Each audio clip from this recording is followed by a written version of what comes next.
we are still focused on that mass shooting in Buffalo, where a young white man is accused of killing 10 black people at a grocery store. President Biden and the First Lady will travel to the city this morning to meet with families of those killed. And Mr. Biden is also expected to visit the Tops-friendly market that the gunman targeted. And we're learning more about the lives of the victims as well. We'll have more on that in a moment. National correspondent Drika Duncan has been doing tremendous reporting there, talking with family members and others in the community. But first, we're going to go to Jeff Pegues, who has the latest on the police investigation. Jeff, good morning.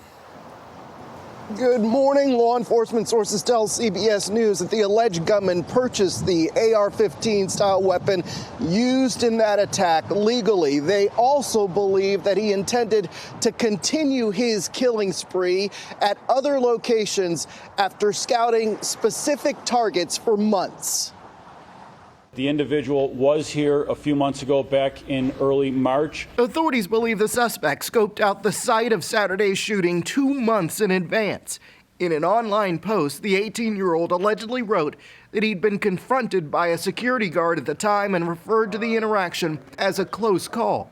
The attack at the Tops supermarket comes amid a steady rise in hate crimes nationwide, from around 5,800 in 2015 to more than 8,000 in 2020.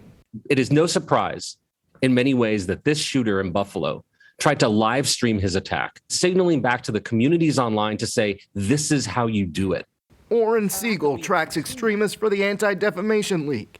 He told us that racially motivated killings like this one give other extremists a blueprint for their own acts of violence. What are you seeing online 48 hours out from this shooting? We are seeing extremists share the manifesto. We are seeing them share the video of the attack. We are seeing them glorify this individual. A document allegedly linked to the gunman reveals his belief in replacement theory, a racist and anti-Semitic conspiracy that there is a plot to replace white people with people of color. This is not something that is simply on the fringes.